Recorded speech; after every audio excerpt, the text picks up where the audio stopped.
fear is a very, very real emotion. There's not a person alive that does not experience fear on some level. Don't you believe that for a minute? I face it all the time. Fear is so big and so prevalent today. Nothing produces more failure than does fear.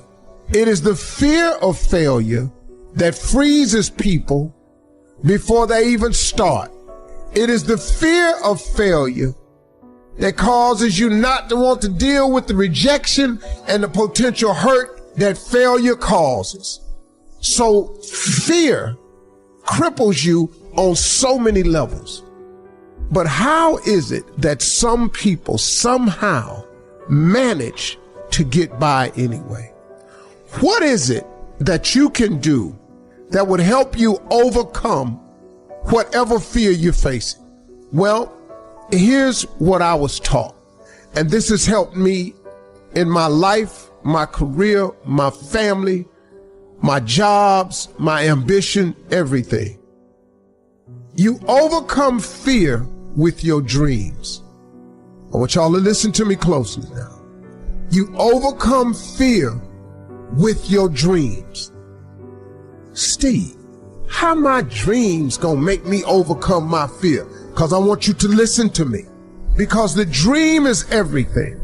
The Bible says a man without a dream or a vision shall perish. The dream is everything. See, if you have no dreams and visions, you'll perish. You will die in fear. You will die sitting somewhere in fear without dreams or visions. Dreams are the counterpoint to all fear. I want you to dream so big.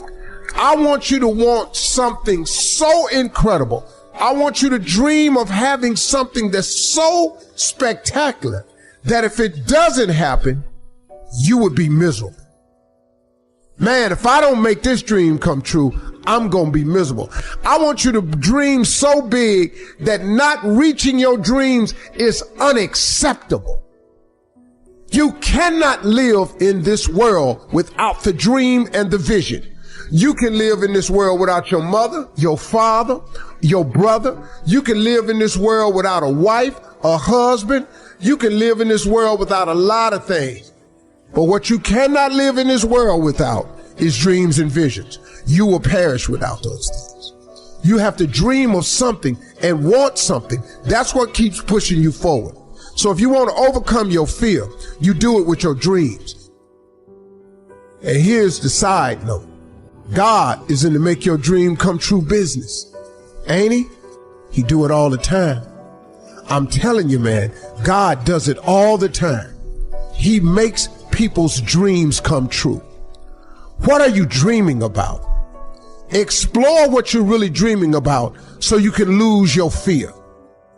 You're afraid to open your business because if your business fails, you'll lose the money you saved, and you won't open your business because you might lose your job when your boss find out. Dream bigger. Dream of what opening that business could do for you.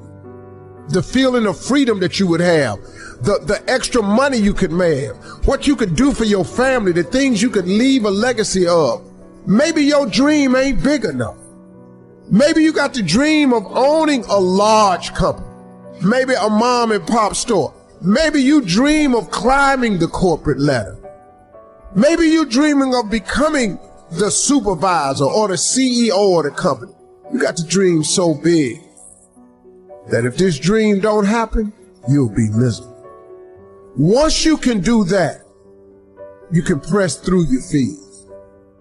You can move forward. You can get on with it. I'm telling y'all, I was taught this. Dream so big that you can't imagine your life without living your dream. Let me teach you something. How many of you have a dog? How many of you have ever had a dog that had a flea on him? That's everybody. You ever seen a flea? One of the smallest insects.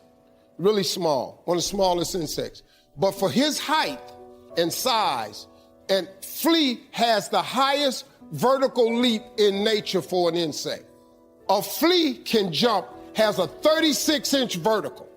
A flea, man, can come 36 inches off the ground. His vertical is 36. The average person can't do that. But a flea can jump 36 inches off the ground. If you capture the flea and you put him in a mayonnaise jar and you put the lid on it, the flea know one thing. I got a 36-inch vertical. So here he go. He start jumping. But he gonna hit himself on that lid because he got that lid on it. But after a while, after getting knocked down so many times, the flea makes an adjustment. So now the flea only jumps just to where he don't get knocked back down. He got 36 vertical, but since this lid is on, his environment got him now jumping nowhere near what he can. Capture some more fleas and put them in there. They got 36 verticals, but then they start jumping. They find out they keep getting knocked down. They start doing what the other fleas is doing. Next thing you know, I got a jar full of fleas in there, ain't even using a 36-inch vertical because they got a lid on the jar. Them fleas have babies. Them babies is born into the conditions of the environment. So now guess what? The flea is born with a 36-inch vertical, but because he see his mama and daddy and all his cousins and friends jumping just barely to the roof, you know what he do? He duplicates that behavior. The flea never reaches his potential until you take the top off of your mayonnaise jar. You're gonna duplicate your surroundings. If you take an oak tree seed and you put it in a 2-foot pot, that seed will never become the oak tree that oak trees are capable of becoming because it's gonna get stifled by the 2-foot pot. Now check this out. Ain't nothing wrong with the seed. The seed just fell prey to the environment. You are a seed from God. God made you in his likeness. He big, he vast. Don't you allow your environment to dictate the oak tree that you become. Because ain't nothing wrong with your seed. All of y'all got this wonderful gift that he gave you at birth. All y'all got one. You better believe that now. Don't die with this gift and don't never use it. All of y'all got this wonderful gift, but you got to use it. Take your seed, take your gift. Get away from these people that's in your life that ain't doing nothing. Get away from people in your life that's hating.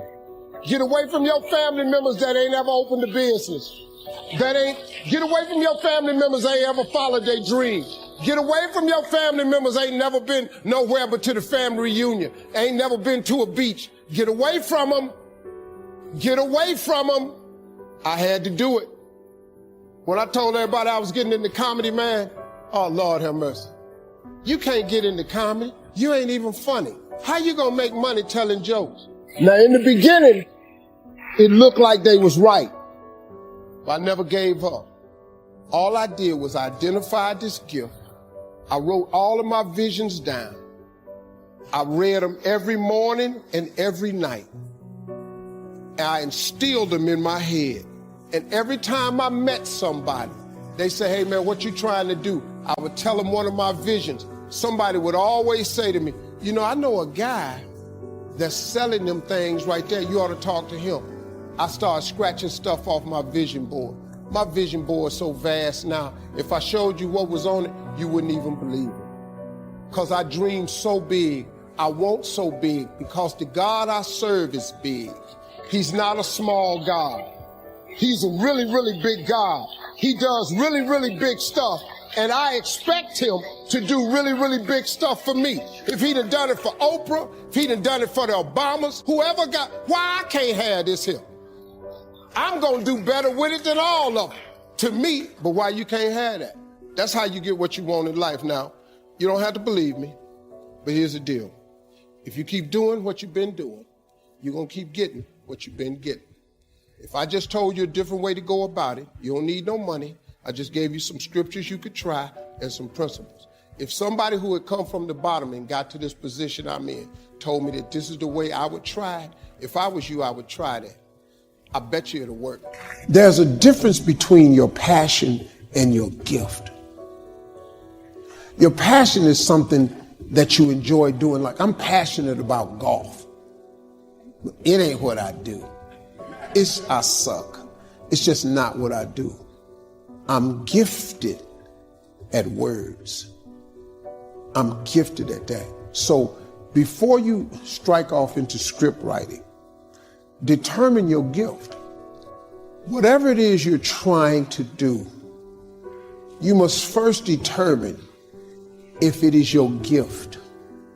And don't pursue things that you're passionate about. Pursue the thing that you are gifted at. All of you are gifted. Every last one of you, God gave you a gift at birth, all of you. God never created a soul without giving him a gift. All of you have a gift. Your job is to discover the gift. It's very simple. It's the thing that you do the absolute best with the least amount of effort. That's your God-given gift. Anything else you're doing, you're wasting your time. Listen, you ain't no singer. The you singing for? Now, I don't care how good you sound at the church. Church let everybody sing.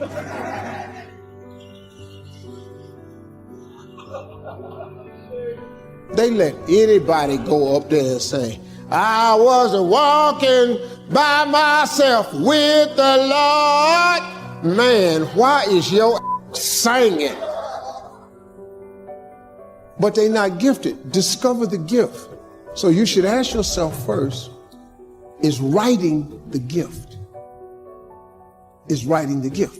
Now, the writing may not lead you to screenwriting or movies. It may lead you to books. But the first thing you need to do is writing your gift. If it's your passion, you're wasting your time. You're going to write a book that don't nobody like but you. I was watching Joel Osteen on TV one day, and he said, people's opinion of you is none of your business, nor should you make it yours. You get in a lot of trouble worrying about what somebody think about you, when really, what difference do it make? Whether they wrong or right, and what difference do it make?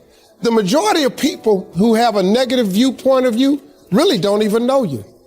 What I found about being successful is it wasn't me who changed. It was people's opinion of me that changed. You know, I got more, and I'm the same dude, but your opinion of me has changed. Now you think I'm all that. When in actuality, I really am humbled by all this. I really can't believe God let me have it. I really do understand that I am here but by the grace of God. I'm clear about that. I am so clear about that. It ain't me. It's not me. See, I know the decisions I made, and I know how it got me where I got to. I know how my life turned out when I gave it over to him. I gave my life to God. Now, I may not be the Christian you think I ought to be, but once again, your opinion of me, it doesn't matter to me. I've just learned not to allow people opinion of me to bother me or stop me. Publicly, man, I've been ridiculed and ate alive on that internet.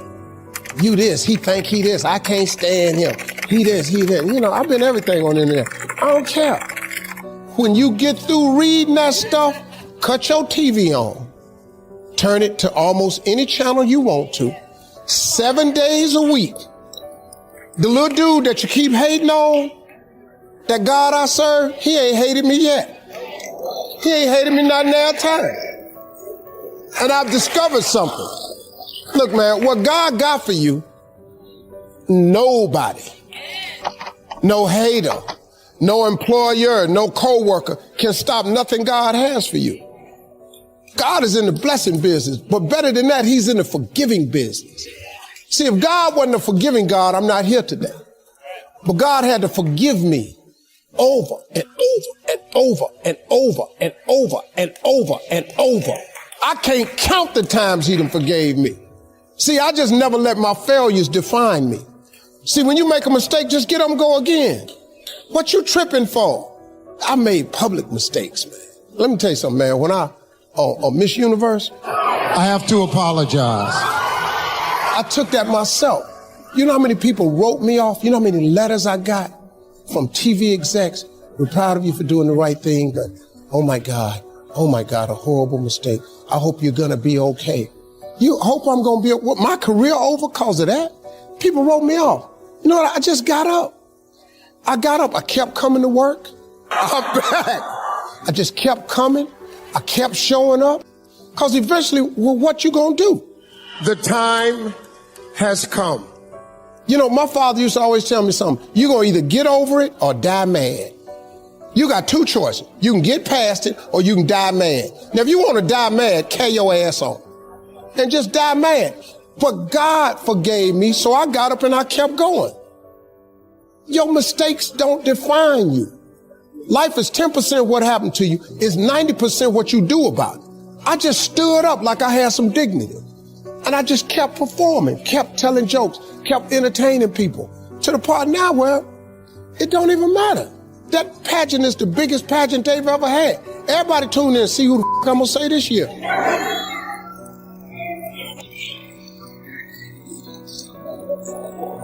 Just keep living, y'all. Keep waking up in the morning. I'm in Ephesians 3:20 all day long. I expect God to do exceedingly and abundantly over all I think or ask. Because I honor him, his blessings will chase me down and overtake me. I will be in the right place at the right time. People will go out of their way to be good to me, because that is my declaration as a servant of the Lord. I'm his child. I am an imperfect soldier for Christ. That's what I am. I'm an imperfect soldier for Christ. I'm in the army of the Lord, but I have a role to play. Success is not a comfortable procedure. It is a very uncomfortable thing to attempt. So you got to get comfortable being uncomfortable if you ever want to be successful. Start putting some pressure on. Put some pressure on yourself. Get out here and get about it. Look, I'd love to sugarcoat this thing for you. I'd love to tell you, look, you can go out here and get rich, do a couple of things. That ain't happening. You got to get real doggish. You got to get downright funky if you want to make it. Now, like I was telling you before, if you want to be ordinary, you ain't even got to listen to me. Just go on about your business. If you think ordinary's cool, ain't no problem. It's some really, really wonderful ordinary people. But if you are sitting in this room and you have extraordinary aspirations, then you're going to have to do extra. You put extra on top of ordinary, and you come up with extraordinary. It's no other way. I'm sorry, but here's the fact. All of you have extraordinary capabilities. All of you. You have to decide if you are willing to do the things to put you in that category. Rich people don't sleep 8 hours a day. That's a third of your life. It ain't but 24 hours in a day. You cannot be sleep 8 hours a day. You can't live in LA and wake up at 8 o'clock in the morning. It's 11 o'clock on the East Coast. The stock market been open 2 hours. They already making decisions about your life, and your ass was asleep. The Bible says, he who loves to sleep and the folding of hands, poverty will set upon you like a thief in the night. If you're not happy with your life, it's because you're not living in your gift and you are decided to pursue a passion. But I can't win no money. I can't make the cut. I'm a 16 handicap. That's on a good day. I wanted to play in the NBA. When I was growing up, I wanted to play in the league. That was my goal, to play in the NBA. Well, I wasn't gifted at it, though. There's a couple of problems. If I ran at full speed, I didn't have the ball. And when I shot it, it ain't go in a lot of times. Now, you put that together, you can quit talking about the NBA. My gift was I had the ability, and I didn't know it at a young age, but I had the ability to take information instantly and transform it into comedy. I didn't know that was a gift. I just thought it was something I did. It got me in more trouble than I've ever. It has been the biggest curse, because when you're young, you don't know it's a gift. You're just doing it. Now, as I got older, this gift has transformed a little bit. I can take information and turn it into inspiration. I can take information and turn it into motivation. And the reason I'm here today is because my life has been jacked up. And I have learned and mastered something. I've mastered the principles of success. You can't tell me I can't. That's what I've done. I've mastered the principles of success. I know them by heart, inside out. You can't tell me nothing about it. About success. I cannot help but intertwine faith in there. So if you don't really care for the faith piece, you ain't gonna really care for me. Because I cannot tell you how I made it without telling you about God or the principles. Every principle of success, it comes from God Almighty. It's in whatever religious reading you read. That's not my business what you believe in. You just got to believe in something. I told a group earlier, I don't care what you call God. You can call God Allah, Jehovah, Yahweh. You can call him whatever you want to call him. Just call him, though. It's not my business what you call him. I don't care. But I cannot stand here and talk to you about my road to success. I cannot inspire these young people that I tried to get to earlier today and not intertwine faith. So I'm sorry if that ain't your thing, but y'all done paid me now, so here I am. I got the money wired to my account, so here it is. Take a deep breath. I tell people all the time, and I was talking to young people, and what I try to get people to understand is, I don't care who you are in this room. If you got to a place in your life where you felt like, life should have been more for you, or you're trying to figure your life out, there's one simple way to get it done. God, when he created all of us, he never created an individual without bestowing a gift in them. And God put that gift in all of us. Some of you are gifted in teaching, networking, counseling, sharing, life-saving. Some of you are caretakers, but you're gifted. If you work in your gift, you now find your purpose in life, a real meaning for waking up in the morning. A lot of people, you know people that get up and go to work in the morning, they just miserable. They hate driving to work. They hate their job. They hate their coworkers because they ain't doing what they want to do with their life. Now that's not your fault. That's their fault. But God, when he created all of us, he gave all of us a gift. We were born with a gift at birth. God ain't made nobody and gave them a gift. Now, the thing of it is, if you stop looking at your gift as running, jumping, singing, dancing, then you can get on with your life. But so many people are pursuing their passion instead of pursuing their gift. Most of you have mastered the principles of success. But when you're talking to young people, you're talking to some people that ain't mastered that aspect yet. It's our job to teach young people the principles of success. They got to learn from your mistakes. See, I messed my life up so I could turn around and talk about it one day. I've been divorced twice. I've lost everything I own in my life twice. I lost it all again in 2005. At the end of 2005, I had $1,700. In 2005, I had made millions of dollars. I had $1,700 at the end of 2005. I've been homeless. I lived in a car for 3 years. I learned some principles, and I started applying. See, I'm a little bit different Christian than most people right here. I just happen to be a little bit more real about it. I don't really know where a lot of scriptures are in the Bible. I just happen to know what's in there and what ain't in there. And I had a lady the other day on my show. I had slipped up and cussed on one of the commercial breaks because I've been working on my cussing, but that's not really working for me. I have just come to the conclusion that I'm just going to be a cussing Christian. I've been trying to get it and shake it, but it ain't working for me, man. And I accidentally cussed on a commercial break, and the lady, I could tell she was a little put off by it, and I didn't mean to. I don't want to be offensive to people, but, I was just talking naturally. And she just stood up and said, I have a question for you, Mr. Harvey. She said, so how's your walk going with Christ? I thought about it. I said, well, I walk tall, I walk strong, with long strides and a slight limp. And that's how I walk. Now, if you ain't got no limp to your walk, congratulations. Mine has a slight limp to it. And every now and then, the flaws that I have come out. See, the difference between me and a lot of people, I happen to be famous. So my flaws have a microphone and a spotlight and the internet connected to it. You might can make your mistake at the house and don't nobody know nothing about it. But I got people watching me all day long. So what I've learned in this journey along the way of having my life as twisted as it was, I've learned the principles of success. I've learned how to get back up, how to fall and fail, get written off, say you ain't gonna ever be nothing. I've learned how to start over. I've learned how to take one heap of all my winnings and risk it on one turn or pitch and toss, lose and start again at my beginnings and never once breathe a word about my loss. Yeah, I've learned stuff like that. That's Rudyard Kipling, in case you didn't recognize that little poem. I stole that. That's when I was paying a little bit of attention in college. I didn't get the degree, but I was listening just a little bit. And when I talk to you, I try to get people to identify with these principles.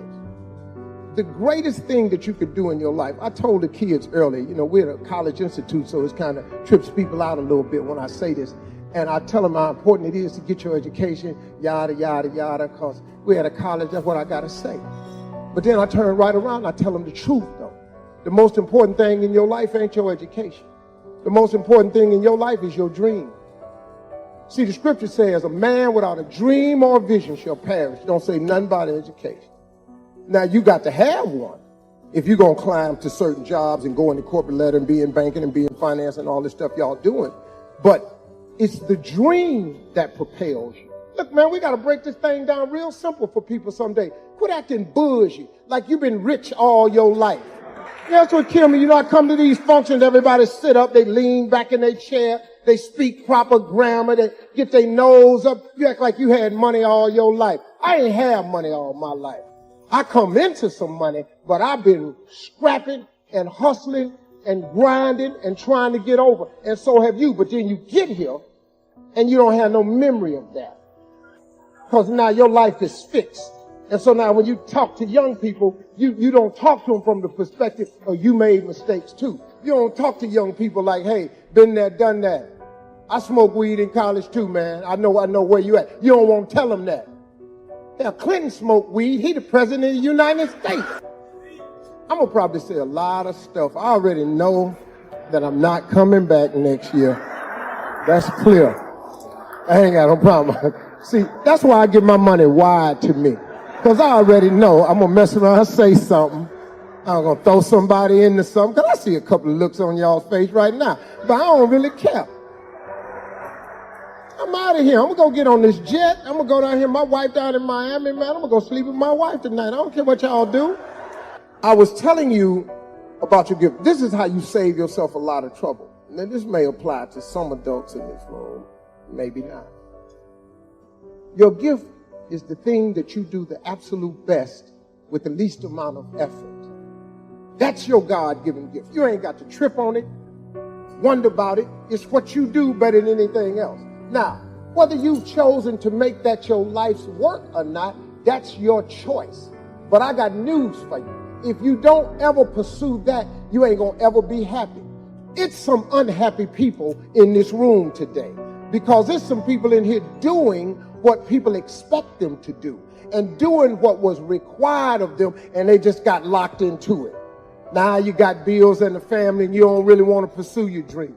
So now you got the job and you just gonna ride it all the way out.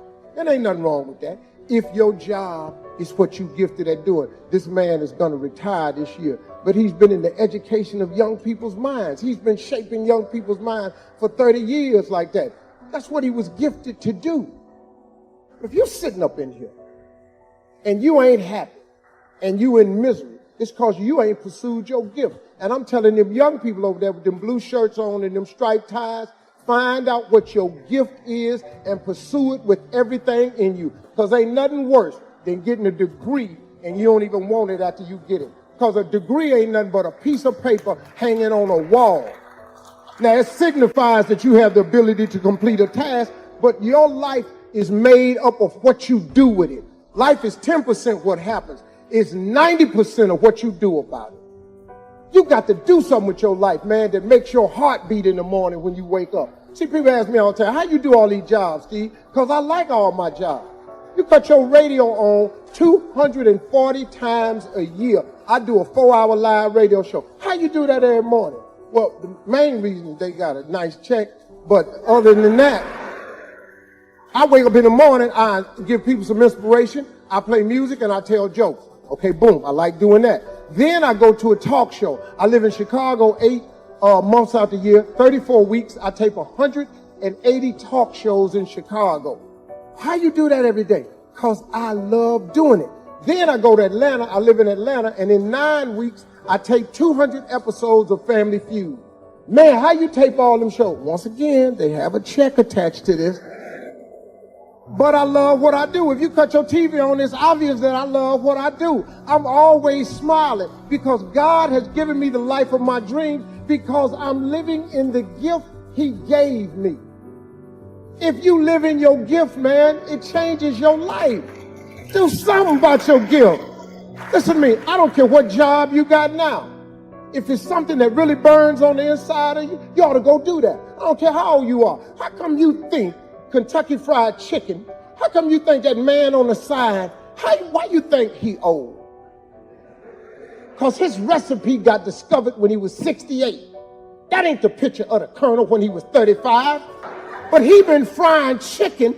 He didn't just wake up and start frying chicken. He been frying chicken with this secret recipe for years. It took him a long time for it clicked, but he kept frying chicken, man, till he became the biggest chicken joint in the world. You can't go nowhere and don't see Kentucky Fried Chicken. That ain't real chicken. But when he was living, it was real chicken, though. It really was chicken. It was the actual parts. If you peel that skin off that Kentucky Fried Chicken, you're in for a surprise. It don't look nothing like. But he hit it. When is it too late to hit it? When is it really too late to hit the jackpot? When is it? When you're 60, that's too late. You don't want to be rich then? What, just 65, too late for you to be rich? When is it too late to hit it? Man, put some spark in your life. Have something to wake up about that make your heart beat in the morning. Have a joyous spirit when you wake up in the morning. Here's another principle of success. I'm going to tell you what rich people talk about all the time. You know what rich people talk about all the time? They talk about money all the time. All the principles of success is in the Bible. See, a man is as he thinks. So, what you think, excuse the grammar, but that's what you is. Don't it make better sense? Bad grammar makes better sense sometimes. If a man is as he thinketh, then what you think is what you is. That make real good sense to me. See, yeah, I like to keep it where people remember stuff I say. So rich people, you know what they do? They talk about money. Now, when you talk about money around people, they get tight because they don't want to hear the money. Well, money is not everything, and money can't buy you happiness. They ain't got no money. Money might not buy you happiness, but it park you right in front of Happy House. You can get out, ring doorbell, see if Happy home. There's nothing wrong with money. People, so many things have been said over the years. When rich people get together, they talk about money. They talk about business all the time. There's nothing wrong with that. See, we go to church and we learn the wrong thing. You know what messed me up, man? When I was little, I went to church in Cleveland, you know, and a preacher would always say, he says, hard for a rich man to get into the kingdom of heaven as it is for a camel to get through the eye of a needle. Now, me and the rest of the ignorant members, we thought that you was trying to take a needle with a sewing thread and push a camel through it.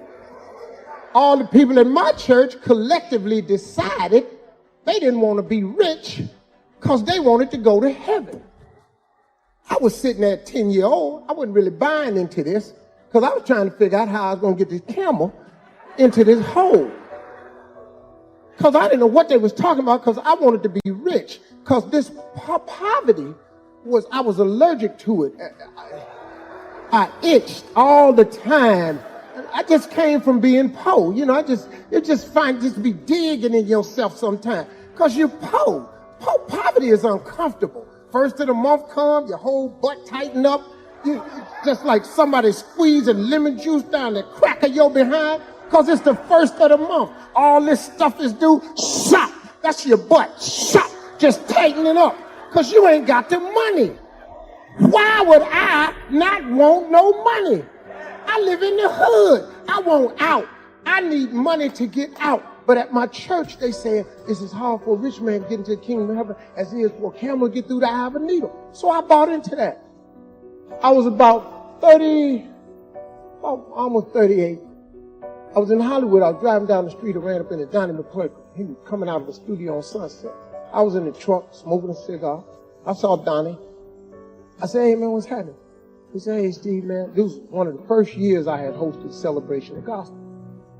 And I was going to quit hosting Celebration of Gospel because I didn't like the gospel community because they didn't like me. You know, backstage they be saying stuff like, I don't know why he is hosting our gospel show. He ain't saved. I don't know what y'all talking about. I'm here for the check. Let's be clear about this. I've been in church my whole life, but, you know, I ain't living no perfect life, and I wasn't, but, you know, that was my life at the time. And I was going to quit, and I was telling Donnie I was thinking about quitting. He said, man, why you going to quit?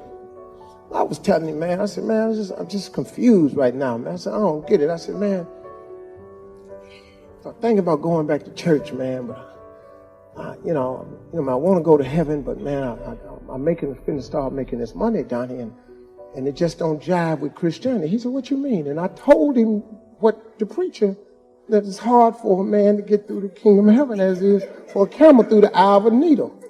So Donnie looked at me a little confused because, you know, he a pastor. And I was just telling him, you know, but I'm trying to find a way to get the camel in the needle. He said, Steve, that's not what it means. I said, what does it mean? He says, in the Middle East, a needle is an arc that is stuck in the sand that looks like a wishbone on a chicken. And they have them to entryways sometimes. And when a camel approaches the needle, in order for the camel to get through the needle, he has to kneel and crawl through the needle. And then the camel gets back up. He said, that's what God meant. I said, Donnie, you mean they ain't talking about a sewing needle? He said, fool, you can't put a camel through a sewing needle.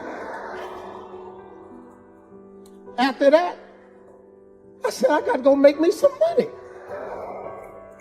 I just humble myself before God like I'm going through the needle, and he ought to let me in. But I'm going in with some money, though. I became friends with Oprah Winfrey because obvious reasons. We ain't going to keep saying that, but she's a very successful woman. She's a very kind person. Everybody get a bad rap on the internet. You know, she thinks she did. Well, you know, a lot of people shoot at her. The thing about haters, man, haters kick you when they down, and they throw at you when you're up. And they just do it all damn day. They're just haters. You got them on your job. You got them at your church. You got them. They just hate it. They just haters. Haters because they ain't got nothing else to do. They want to be you. They can't. So here come the hate. And I don't mind haters as long as they throw them, because I'm usually up. You can throw up at me. I don't address you. And I was talking to Oprah one time, and she said, I did a life class with her this past year. And she said, Steve, I never knew you had a vision board. She said, you believe in that? And this is the first time we had a serious conversation. I said, Oprah, how I'm not going to believe in that? Every successful person I know has a vision board, or they have their goals written down. You can't do it without writing it down. When you write it down, it's a symbol of faith. See, I was telling this story earlier about writing it down. You know, teacher, we were in the sixth grade, and asked us to write on a piece of paper. We came in from summer, what you want to be when you grow up. So everybody filled out the paper. You had to put your name on it, had to write this one thing. In 1968. So I wrote, I want to be on TV. Because nobody had told me I couldn't. I was 10. My vision was wide open. So I wrote, I want to be on TV. She collected all the papers. She started going around the room, naming everybody's name, had everybody stand up. And she read what they wanted to be. Barbara want to be a nurse. Johnny want to be a basketball player. Robert want to own a gas station. Cindy want to be a doctor. She got to me, she waited last. Now, I had never gotten a gold star before, all of my years of school. And she asked me to stand. And when I stood, she said, little Stevie, come to the front of the class. Now I'm thinking to myself, this is it. This is the gold star moment. I've been waiting 10 years for this. I ain't never got a star before. This is the day. So I started walking to the front. I'm skinny. I got my brother's clothes on because we were poor. I got up there and she said, Steve, let me ask you something. What did you write on your paper? I said, I want to be on TV. She said, and why did you write that on your paper? I said, because that was our assignment for today. And then she said, what you write that on the paper for? Now I'm thinking to myself, judging by the tone of this conversation, this might not be the gold star moment I thought it was going to be. So I started cowering down. And she said, so what?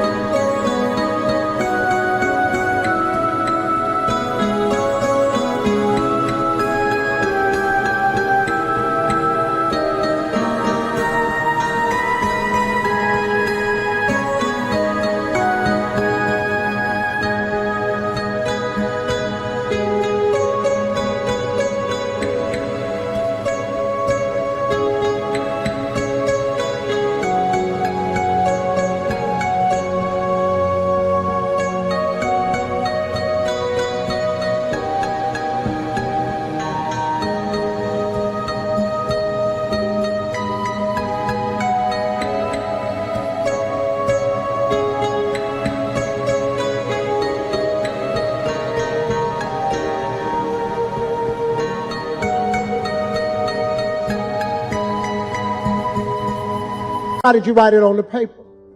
And I said, because you asked us to. Voice is really soft. She said, do you know anybody on TV? I said, no. Anybody in this school ever been on TV? I said, no. Any of your relatives been on TV? I said, no, ma'am. She said, take this paper. I'm going to call your mama. When you go home, I'm going to tell her you being a smart aleck in this class. Now you take this paper and you come back with something more believable on it. So she pinned a note on me. And I had to go home. My mama was waiting on me because she called the house. So my mother said, what you doing up at that school being a smart aleck? I said, Mama, I just did what the teacher told me to. She read the note. She said, what you write this on your paper for? I said, because the lady asked me what I wanted to be. I want to be on TV. She said, I'm telling your daddy when you get home.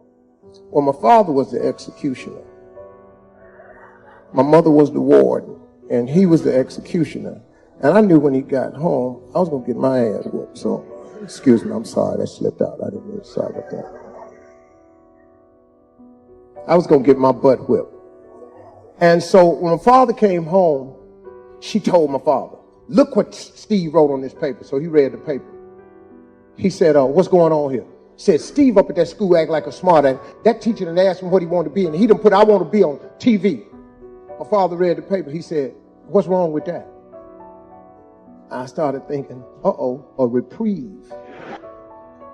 So he said, boy, go in your room. I'll be in there in a minute. And I got my spankings in the room, so I went on in there getting ready. Him and my mother had an argument. My father came in the room. He said, boy, what you write this on your paper for? I said, because I want to be on TV. He said, what she want you to write on the paper? I said, like a basketball player or policeman. He said, put that on paper. Take it up to the school and give it to that dream-killing heifer. So I write it. He said, now take your paper. He said, before you go to bed tonight, now this is my father now with a 3rd grade education. My father was a sharecropper in Alabama. He said, read your paper every night before you go to bed. And when you wake up in the morning, read your paper before you go to school. Read your paper every day and read your paper every night. I took my paper up to the school and I turned it in. It took me till I was 38 years old. But I got on TV. The devil don't care about you. The devil wants to keep you from your destiny. That's his one job. Satan got one job, to keep you from your destiny. The devil don't ever want you to be what God created you to be. So guess what? When you discover your gift and you think I'm about to make a move and go be what God created me to be, then here go the devil. You got this job over here, you're going to lose your 401k. Once you get your paper straight, you can skip all of this. You can get yourself started in the process, man, but you got to quit letting the devil keep you from your destiny by tying it to this little job you got, because he's tricky with it now. He got you thinking you're going to mess your credit up if you quit your job. What you mean mess your credit up? You overextended now. You got good credit, but you can't buy nothing else with it. If your card max out at $5,000 and you got $4,090 on it, where we at? Come on, y'all. You're going to have to make a choice, but you can't let the devil fool you.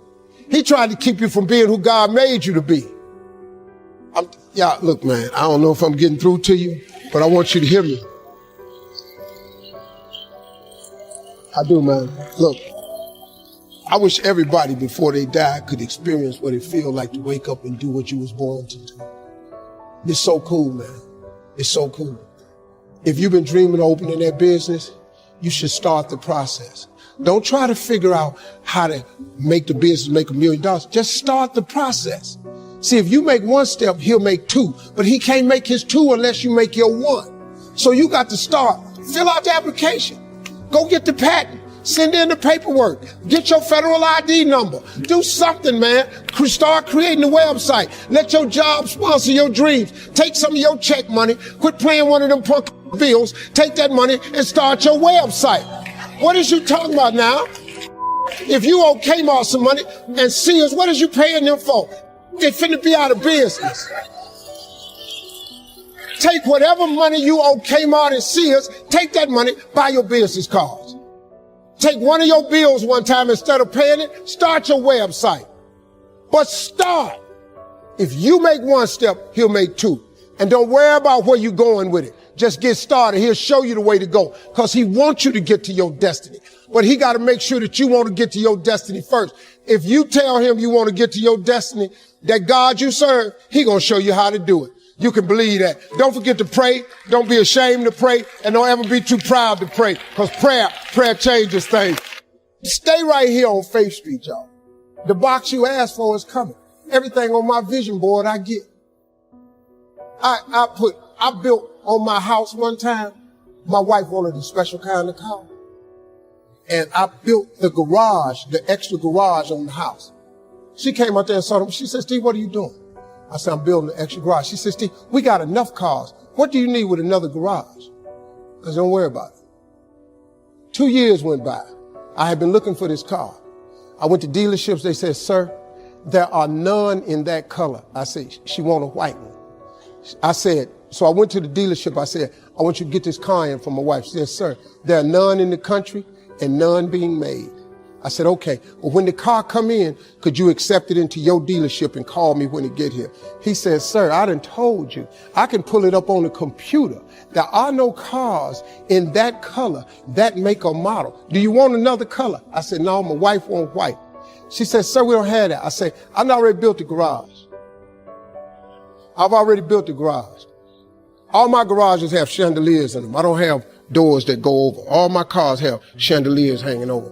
And I have marble floors in my garage because I like stuff like that because I saw it one time. So I said, I've already built the garage. He said, sir, there are no cars like that anywhere in a computer base. I said, I just need for you when the car comes in. So a year went by. I said, any word on the car? He said, no, I've called the factory. They're not even making anymore in that color. I said, okay, I'm looking for this color right here. He said, sir, we don't have it. I said, I'm going to give it to her for her birthday, October 10th, 2016. He said, sir, that's impossible. I said, no, it's not. No, it's not. It's just a car that I'm asking for in a particular color. How that's impossible? He said, sir, I can't find the car. I ain't asked you to. I asked you when it come through, would you accept it into your dealership and call me? That's all I asked you for. 2 weeks before my wife's birthday, I got a phone call. It was Perillo from Gold Coast in Chicago. He said, Steve Harvey. He said, are you sitting down? I said, no, I'm standing up. What's happening? He said, you're not going to believe this. A guy bought a car a year ago. It's been sitting in his garage. It has 8 miles on it. He bought it to me to turn in to me and ask him, how much would I give him for? I said, what is it? He said, it's the white car you've been looking for. I said, I'll be up there to get it. He said, this is unbelievable. I said, that God I serve, he's an unbelievable God. I don't listen to what nobody tell me.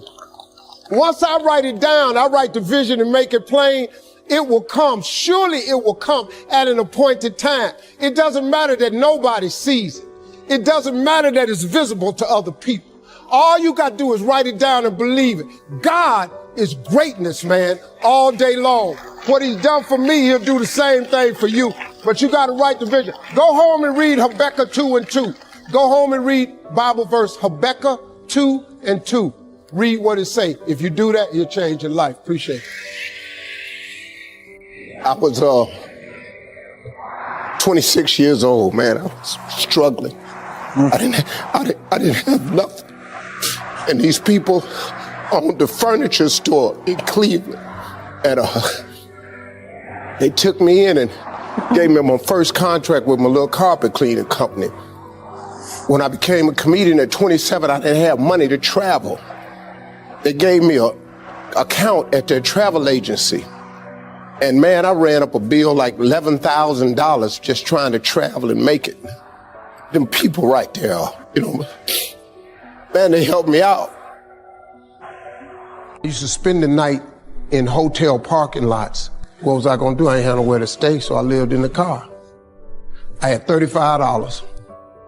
And I said, come on, God, man, I've been trying to make this dream come true. You done left me out here like this. And I was crying so hard that he just said, I didn't like hear a voice or nothing, but he spoke to me in Harvey. He said, if you get up, I'm gonna take you places you ain't never been. Now I was finna quit. So I said, skip it. I'm gonna quit anyway. So I got in my car, I went to a payphone, and I was gonna call my dad. You remember back in the day where you could punch in a code and call your answering machine and get your messages? So I called and I punched in the code and it said, doop. He said, hey, Steve, this is Chuck Sutton with Showtime at the Apollo. We saw a tape of you. You're very funny. If you could get here Sunday night, we'd love to put you on television. Call me back. Let me know if you could make it. So I hung the phone up. I'm crushed because my whole dream of being on TV, and I couldn't get to New York. I got $35. How am I gonna get to New York? I can't make it. So I'm standing there at the phone booth and tears just coming down my face. I said, God, so that must be a sign for me to go home. Cause this it, I ain't even got the money to go to the Apollo. My whole thing, I wanted to be on TV, I couldn't even make the dream come true. This is the most messed up moment. And so I said, man, let me call this dude back and see if he said this Sunday.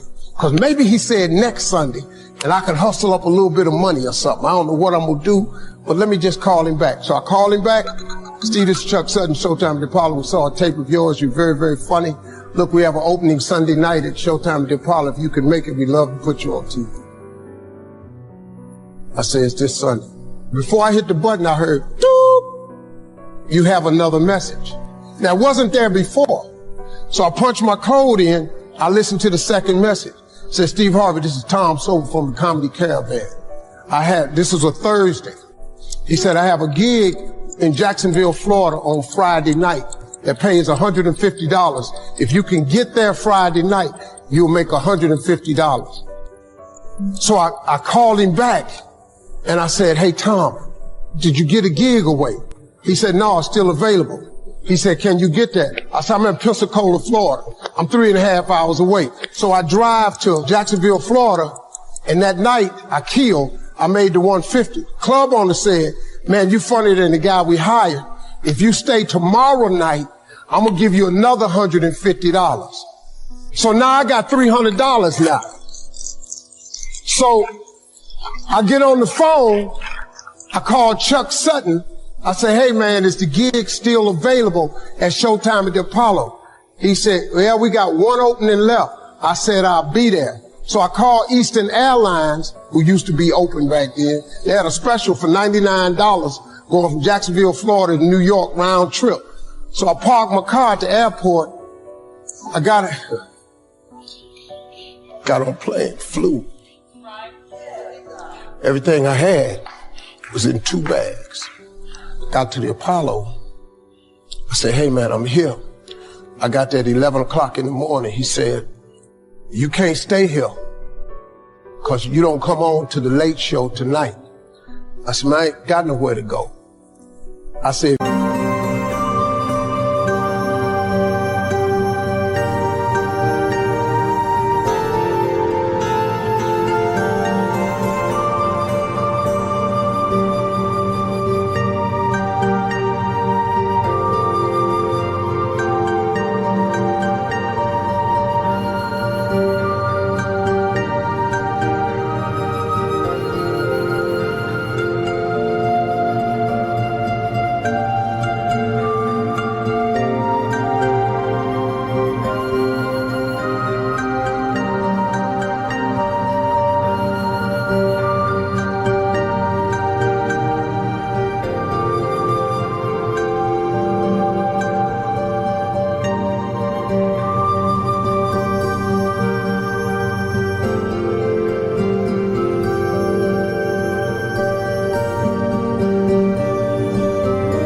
you just let me stay in this building, man, I ain't gonna move around nothing. I ain't got nowhere to go. I'm in Harlem. I can't go back out here. I got these 2 bags. I got victim wrote all over me, man. So he said, all right, if you go upstairs, don't come down. So he put me in the dressing room on the 6th floor. So that's where all the comedians were. So I stayed up there. I got hungry around 3 o'clock, and I couldn't take it no more. So I went back downstairs, dude named Alton Liston. I said, hey, man, he said, man, I thought I told you, don't come down them damn steps. I said, hey, man, I'm just hungry, man. I said, let me go to that KFC I saw in the corner. Just let me get some chicken. I'll come right back. He said, man, if you ain't back in 20 minutes, you ain't getting in this building. So I went, bought me some chicken, came back. So the comedians started coming in the building. They started coming up on the 6th floor. So I meet this guy named D.L. Hughley. I introduced myself. He introduced himself. I'm sitting there, another guy come in named Dwayne Johnson. Then this other dude walked in named Jamie Foxx. And I introduced myself. We don't know each other. Ain't none of us famous. It's 1991, man. They gave everybody the lineup. I was on the last show of the night. I don't go on to 11 at night. I done had this 4 pieces of chicken. I'm starving, man. That chicken done wore off. I'm nervous, man. I'm about to throw up. D.L. Hughley went downstairs. D.L. Hughley got booed off. Dwayne Johnson got booed off. Jamie Foxx went down there and got booed. They booed Jamie, then Jamie started singing. And then they started clapping. And Jamie had their ass, then he went back to them jokes, and they got his ass. So I'm walking down the steps, and I see Jamie sitting on the steps. I said, hey, man, hang in there. He said, man, that ain't never happened to me before, man. This is crazy. This Jamie Foxx, man, one of the most talented people in all of comedy. And now, you don't even know how nervous I am. I can't even. My breathing is shot because these dudes been booed. So I walk out. I had wrote this joke. Mike Tyson had got in a fight in Harlem with this heavyweight named Mitch Green. Mike Tyson had hit the dude in the eye in the store. Now, he was on the news. His eye was swollen. So the joke I wrote was, they was interviewing Mitch Green, and he was telling everybody what happened, but his eye took over the interview. And I wrote this joke that his eye started talking and was just, I'll tell you what happened. The heavyweight champ's fist is coming towards my face. I just said, Lord, Lord, Lord. And I wrote this whole joke about this dude's eyeball talking. And when the punch came, and all this here, I walked off stage, man, just started crying. I couldn't believe it. They paid me. I made $750 for being on TV for one night. I'd never made $750 telling jokes in one night. And so that was my first television appearance. A couple weeks later, Sinbad was the host of the show. He got this job on Different World. And so he quit. And so Mark Curry became the host. And then Mark Curry got hanging with Mr. Cooper, and he quit. And they came to me and said, would you come back to New York and host amateur night for us to just try you out? Oh, ain't no problem. And so I went to New York. I hosted amateur night, and I was killing. But every time we went to commercial break, I was supposed to let the warm-up act take over like Ruben does. But I knew not to let the warm-up act do that because he would change the attitude of the crowd, because the Apollo was a wild place. So I stayed out there. I did the warm-up and the hosting. And I created a bond with that audience. And that's how I got on TV. It was my very first TV show. I hosted Showtime at the Apollo. I ended up being the longest running host in the history of Showtime Apollo. I did that show for 8 years. Nobody ever did it for 8 years. And that was my turn back moment. See, in your life, everybody has a turn back moment. You have a moment where you can go forward or you can give up. The thing you have to keep in mind before you give up is that if you give up, the guarantee is it will never happen. That's the guarantee of quitting, that it will never happen, no way under the sun. The only way the possibility remains that it can happen is if you never give up no matter what. Because God is always coming. He's never too late. At your worst moment, look, man, when they told me I had to be in New York, I saw no way I could get there. But that God, though, He make the phone ring. I end up in Florida, I make $300. Then I go to New York, I make $750. Almost got $1,000 out of nowhere. That's what happened to me. That was my moment of never giving up. That's when I first learned that faith was everything, that you have to remain faithful. When I was homeless, I had a lot of time to myself. Actually becoming homeless was exactly what I needed, because God needed my undivided attention. And He had it for 3 straight years, because I had nothing. And I'm just one of them people where sometimes you just got to get my attention, you know what I mean? So I can't tell you about no education, because I ain't got one. I ain't got no degree in nothing. I've been told my whole life you'll never be nothing simply because of the way you talk. You know how many times the way I talk, man? Because I'm kind of country. I don't really speak that good. My English is not eloquent. I know that. But I ain't never let that stop me. When I first got on TV at NBC 7 years ago, they sent a linguist to see me. I didn't even know what that was. I thought this lady was finna show me how to make spaghetti or something. I didn't know. I never heard this. What is a linguist? So the woman comes in my office and she says, "Are we ready to begin?" And I said, "Excuse me, ma'am, who are you?" She says, "I'm your grammar coach." I said, "For what?" She said, "NBC is of the understanding in order for you to be successful on daytime TV, you're going to have to learn how to speak more eloquent." I said, "I ain't finna do all that there." She said, "Excuse me? What did you just say?" I said, "I ain't finna do all that there." She said, "Say what you just said to me again slowly." I said, "I ain't finna do all that there." She said, "That's exactly why I'm here. Because that is improper grammar on every level." I said, "Yeah, but I talk just like this here." She said, "Say that again." I said, "I talk just like this here." She said, "Slow that down." I say, "I talk just like this here." "What's the problem?" She said, "If you don't learn how to speak more properly, you'll never be successful." I said, "Who told you that?"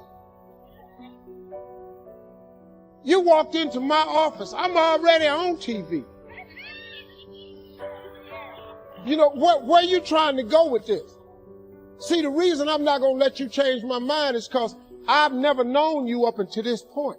Now, I've made it to this point without you. I don't know how you figure I ain't going to get the rest of the way without you. So I'm just looking at this lady.